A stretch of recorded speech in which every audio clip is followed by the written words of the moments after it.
Hey guys, what's going on? So this is Adam and Kevin back again. It's been a while since we hopped on one of these calls, but we figure that lots of you guys are bored at home, and we wanted to help provide some value for you guys during this time. Maybe you guys learned something new from this, because we're going to talk about something that's really important, because this is a situation with everybody knows what's going on. We don't really need to talk about that. You don't want to talk about that right now.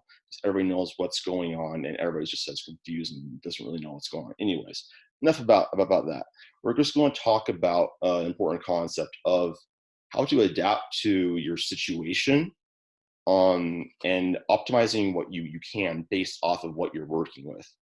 Um, and this is something that's important because a lot of times people with fitness and really with anything, um, especially if you have more of a perfectionist type of a mindset, which a lot of people that are interested in fitness and lifting are. They have the best people are very OCD. They like things being a certain way, like consistency, and they like knowing that what they're doing is as optimal as possible for their goals. Um, Now that's awesome. First off, there's some pros to that. Like, let's just discuss that. So a good thing about that is you're going to pay attention to the details. Likely, you're going to make sure that you have fundamentals down. You're going to probably be doing your own research on things, making sure that what you're doing aligns with core principles of exercise science and nutrition science, and that's all great. There's countless other pros that are kind of self-explanatory. Don't need to go into that, but there are quite a few drawbacks and limitations. Kevin, you're a coach. Hmm. You also go to physical therapy school. Hmm. You're a great example of somebody who has a suboptimal situation, because ideally, in the ideal world, if you want to maximize everything with bodybuilding, powerlifting, any one of these iron game sports, you're going to basically just eat, sleep, train, Yep. right? Yep. Exactly. And I mean, it like this whole situation aside that we're currently in, like if we just take a look at like Adam pointed out my lifestyle in general, like even though I'm a coach and obviously because of that I'm extremely into iron sports in general and just serious training, I cannot, like many of you guys, optimize all the variables that I want. I'm a very, like many of you, I'm very perfectionist. I'm very type A in many ways. I like to kind of take control of as many things as possible. But I think it's important to realize that regardless of the situation, it's obviously this applies now, but this applies any other time, in your life. The situations you're in are almost always not going to be optimal. Like Adam pointed out, unless you're a professional athlete and all you do for your job is train and perform, you're never going to have the most optimal circumstances. You could be like me and be in a full-time graduate program. You could be like many of you guys and have a full-time job, school, whatever. And you're not going to have all the time in the world to recover properly, to train properly, to manage your stress properly. You're always going to have unforeseen circumstances come about. So I think this conversation really for you guys needs to be targeted towards, what can I do with what I have available to me right now to make the most progress possible, you know, but being okay with not perfecting and optimizing every single variable I possibly can. Because I think that's the first thing that we just need to get out of the way is the fallacy that I need to optimize everything. Because we always talked about optimization. We always talk about how you need to optimize X, Y, and Z variable for gains. And, I will even admit sometimes, like, I know for myself as a coach, I can be at fault for that, for kind of stressing a lot of these variables that we should optimize. And these are all great if you're working in a silo and you're working in this ideal world and scenario, like we were all robots in some futuristic society where we didn't have to worry about any of this shit. But for the most part, that doesn't apply. We're human beings, we're very dynamical systems. And because of that, all these variables kind of get thrown out the window and tossed around. And we really need to place the human element back into training and really take a look at this from a point of view on, okay, these things might not be perfect right now, but let's see on the optimization spectrum, right? Don't look at this as optimized or suboptimal. Look at this as a spectrum on we can have professional athlete status, eat, sleep, train, repeat, and that's all you do. We can have the complete opposite end of the spectrum where you're doing nothing essentially and you are doing absolutely zero things correct, which most of you are probably somewhere in between there, right? So I think that's where we need to really focus on is where do you lie on this spectrum of optimization, and based on that, what can you do right now to make the most of whatever situation you're in? This could be right now. This could be being stressed out from your job, from your family, having a newborn child, whatever that may be. You know, these things are always going to come about, even past this whole situation. I promise you, a year or two down the line, something else big is going to come up in your life, and you're going to need to learn how to manage these situations appropriately. Right, because a lot of our audience are people who are our age, somewhere within 15 to early 20s, and that's a great time of life. But it's also the time where you're going to have the most freedom, the most ambiguity, to really spend a lot of time with this. Once you get past that, you're working a job. You are stressed out with other things. You have a family, you have a girlfriend, you have all these other obligations you have to handle. It basically becomes impossible to be really perfect in really any area of your own life. And so I think that Kevin discussed the spectrum concept. I think it's important to basically look at certain aspects of training and always remember, first off, something is always better than nothing. If you are applying some effort and if you're doing the best that you can with your given circumstance, with your given situation, you're going to see progress still. Now, is it going to be professional athlete progress? Absolutely not. But guess what? Most of you guys are not professional athletes. I'm going to assume that basically 99.9% of you guys are not professional athletes. Okay, you have school, you have work, you have families, etc. Beyond that, where you have to, spend your attention elsewhere. And so something that I do with myself and with clients is send out a questionnaire first off. That's important to just identify what goals they have from a programming perspective and whatnot. But a big reason why we ask so many questions is because as coaches, we need to know what are we working with? How stressed out are you outside of the gym? What other obligations do you have? What time constraints do you have? What equipment do you have available to you? What food allergies do you have? Food preferences, stuff like that are all very, very important for us to know, okay, how much can we optimize a client's plan for their certain circumstance? Because I think the key takeaway here is you should look at all these things. And if you know what's optimal, then you can kind of look at this and say, is this worth the time and the stress? And also, can I, actually afford to spend all this time there? A really great example is, a lot of people were worried about nutrient timing a lot, and it doesn't matter. We cannot sit here and say it absolutely, there's no effect. But in terms of eating once every 3 or every 4 hours, we're talking about pinching hairs. And a great example of this is from optimizing muscle protein synthesis. There is good data that says basically 4 to 5 meals a day is probably, optimal. But there are certain things in everybody's lives that maybe you can't get 4 to 5 meals a day. And maybe for adherence purposes, maybe you're the type of person where 3 is what you can do. And where I'm going with this is that's okay. Okay, I think it's really important for you to understand that is okay. You will still see progress now, and you're only going to be missing out on the hairs. Um, Kevin, what do you have to say about that? No, I think you're absolutely right. And, the nutrition one's a great example. And I think another one that we can pull to that this is going to be pertinent to every single one of us, including ourselves right now. We all know the situation is going on right now. We're not going to talk about that specifically, but we're all in the same predicament. We don't have a gym.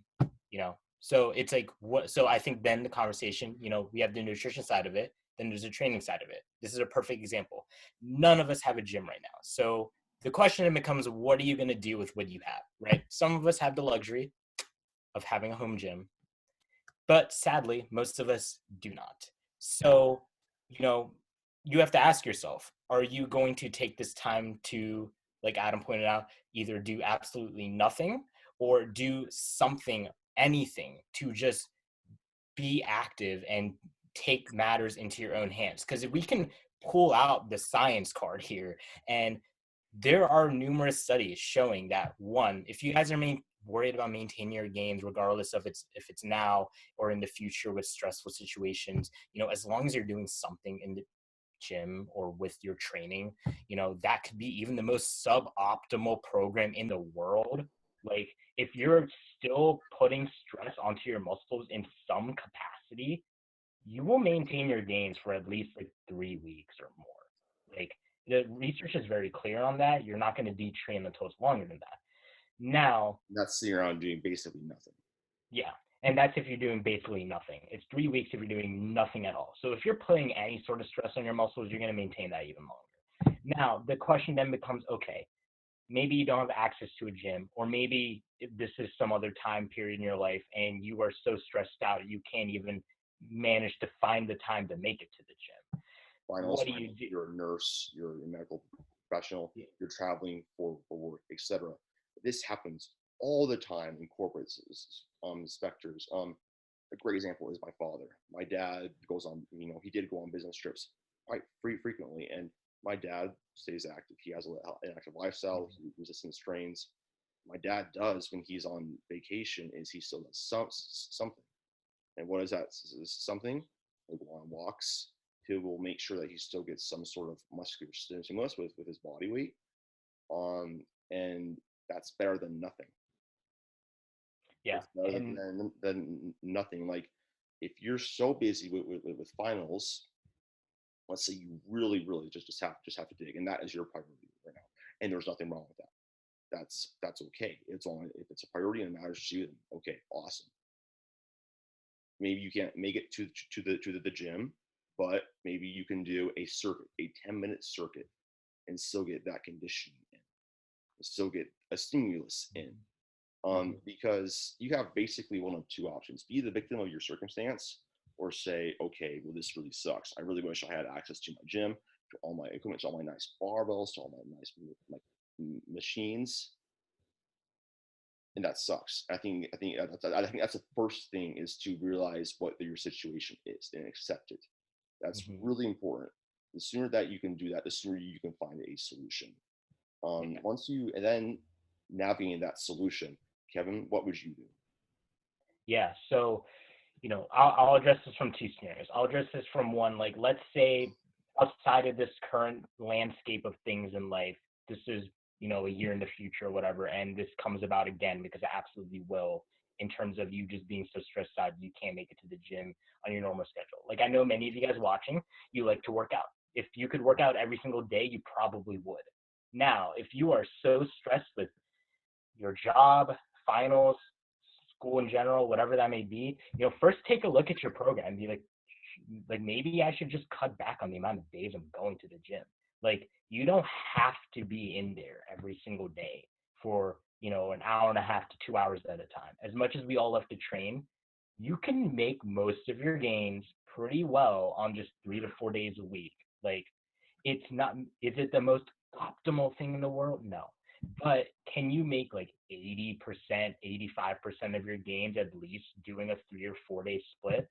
Absolutely, especially if you're focusing on the right things. So I think the first thing is just take a look at your training program. Can you just cut down on the frequency of it? And maybe just, if you have to, cram things in a bit more. Maybe you do have more time on the weekend to train, and you can allocate longer sessions then, and then you just need to make shorter sessions go on during the week. Like, maybe you have one or two shorter, 45 to an hour long session during the week, and then on like a Saturday or Sunday when you can train much longer and you don't have to rush through things, you can put a lot of your more taxing, heavy loading and lifts on the weekend when you have more of that time to allocate towards training, recovery, etc. So that's the first place I would look towards things. It's just addressing your programming and just how is the frequency, how can I manipulate the frequency, maybe shorten it down, and then as a result organize these other variables of your volume and your intensity in a way that makes the most sense with what you're going through right now. Right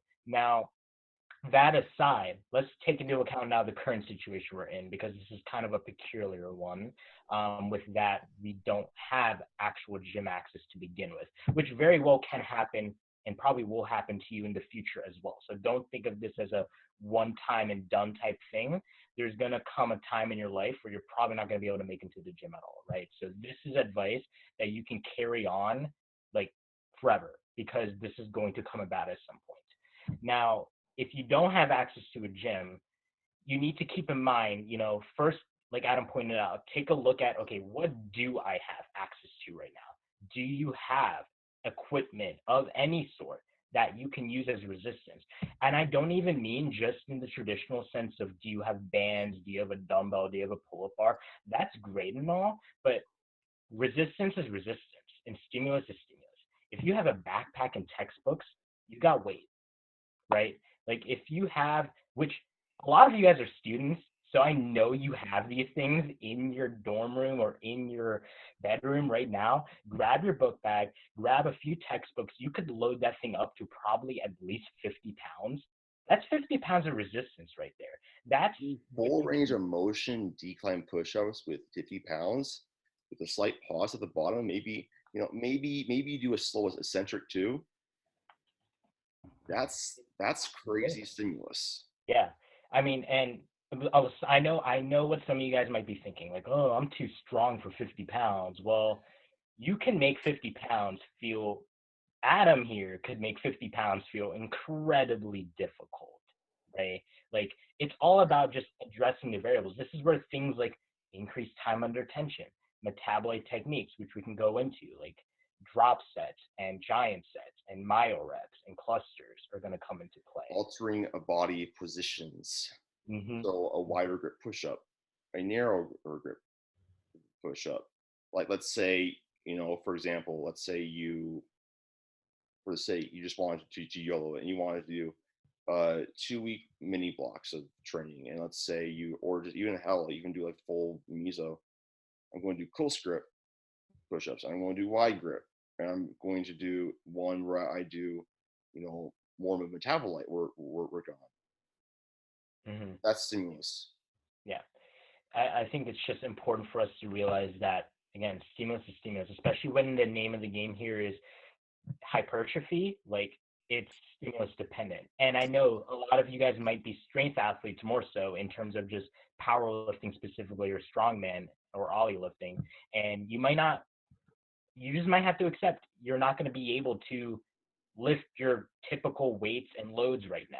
But guess what? You can switch goals and switch phases right now and just adapt your training. Okay, maybe you were in a strength block, but guess what? That's not a possibility anymore. So what can you control? Well, let's shift focuses and have a different priority. Maybe the priority now is building muscle and work capacity, and that's what you can focus on right now.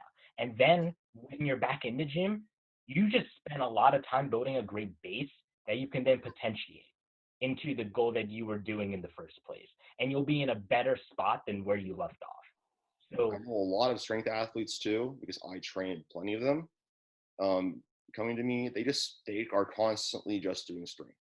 They never spend enough time in the dedicated hypertrophy phase, so they have adaptive resistance, which basically means their body becomes so efficient at adapting to that stimulus. It's no longer novel, and the repeated bout effect is just so strong that really making adaptation just is so much harder and just slower, and you just feel like you're going nowhere.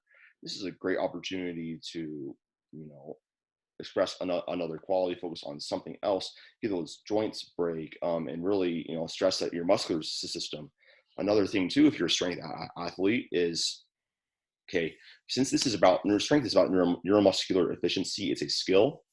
Obviously, if you're not training that skill, if you're not, lifting with heavier loads, like you're not able to deadlift, 400 pounds for reps, yeah, that sucks. But guess what? If you can maintain your muscle mass, you're still going to maintain that potential for that strength. And I guarantee you, is when you come back to the gym and you have that privilege to have that equipment and to train for that quality, it's going to come back pretty well. And you might be a little bit weaker to start off, but like give yourself a month, maybe 2 months, you'll be back to where you were, and probably even better, because you just took that break from, because maybe the first time in your life you applied one of the scientific principles of strength training called phase potentiation. Hmm. So realize there's a silver lining to every single situation. And you can always make progress no matter what. In some quality, maybe you freaking do better at cardio. Maybe you improve your endurance. Maybe you improve, your ability to be creative, to understand, to increase your kinesthetic awareness, which in English is how well you are at moving your body throughout space. Bodyweight training is a perfect example of that. You'll learn, um, you know, maybe wide grip push-ups aren't super hard for me. Maybe narrow grip push-ups, I feel those insanely. Maybe if I really elevate my feet a little bit, my heels, my quads burn like crazy. All those things, and you'll learn a ton going forward. And then you can apply that to your training, because we always need to remember, when you're squatting, you're still moving your body weight. And you're going to be efficient. You're going to be even more efficient now that you've trained that. You're going to have more of that kinesthetic awareness of biomechanics and what your body is really suited for, and how you can make different things hard. So I think you kind of beat this to death with the training side. Um, with nutrition, I want to just really address this. Um, Simply put, you mainly want to focus on getting enough protein and calorie balance. That is number one. Everything else is just, like, if you can optimize that, great. Honestly, and I think Kevin will agree, that's about 80% of the equation. Yep, absolutely. If you're getting total calories and protein in, that's about 80%. You get total calories, protein, fats, and carbs in for what works for you. That's about another 5 to 10% added on to that, right? So we're at almost like 90% here of like what you could achieve. And this is with zero like nutrient timing considerations or anything like that. Like if you are just tracking your nutrition, macros and calorie wise, you'll pretty much get all your gains. And if you're not a professional athlete or someone trying to take this on a serious level in any way, like near that end of the spectrum, you really don't need to worry about that. Especially during times like this or any other time in your life where you're just incredibly stressed with stuff, the last thing you need to do is to get all anal about when you're going to have your nutrients during the day. Because I promise you, it's probably the last thing on your prioritization list in terms of where it's ranked in your importance in your life. And if it's not that high up there because you're in the current situation we're in now, or you're in another stressful situation in your life where fitness is just not the biggest priority to you at the moment, like nutrient timing is one of the last things, probably at the very bottom, that you need to even be stressing about. Because that's the last thing you need to be stressing about. As long as you're getting calories and protein in, you're good. Now, the conversation then becomes, okay, cool, calories and protein, whatever, but what specifically, right? And I've actually had this conversation with a lot of my clients recently where this actually plays into what we were just talking about with the whole you can just shift your goals and focus on something else because there's something you can always do to improve on with your training. Same thing goes for your nutrition. I've had a lot of clients now during this time right now where they're like, okay, I think I want to take a break on massing and actually just chill for a bit here, or even just enter a little cut because I've put on too much body fat. And I realized that I need to actually cut down a bit because I kind of went a little overboard. And this might be a good time for you or any other time in your life where it might be a good time for you to just shift your goals a bit. Maybe you were in a massing phase. Well, now you can actually resensitize yourself by going back into maintenance or going back into a little deficit before continuing again. Let's also mention that, especially during any stressful season of your life, maintenance is probably one of your best options just because you don't want to necessarily go much beyond your homeostatic balance, which in plain English is just where your body likes to chill at. You probably don't want to be digging into a good deficit during any stressful period in your life. And you probably also don't want to mass heavily during any stressful period of your life, because both are going to have potential negative consequences attached to them, which we can dive into further. But ideally, you probably want to just chill around maintenance for the time being, especially if this is only going to be a couple weeks. Like, it will honestly do you good. And like Adam can talk about, like, maintenance phases are important. The same thing we talk about with phase potentiation and training and going between hypertrophy and strength phases and the like. Same thing goes for your nutrition. You want to periodize it if you can. You want to take some maintenance breaks when you can, regardless if you're massing or cutting. It's only going to benefit you. You don't want to always be massing. You don't want to always be cutting, and you don't want to always be cycling straight between the two. Have some periods where you're just chilling on maintenance for a bit. It's only going to benefit you. Yeah, I've experimented with more or less maintaining for quite an extended period of time, because I realized that especially in this space of whole body composition is um, body composition alterations are the name of the game. A lot of people just suck at maintaining and having that skill, which is a really important skill to have.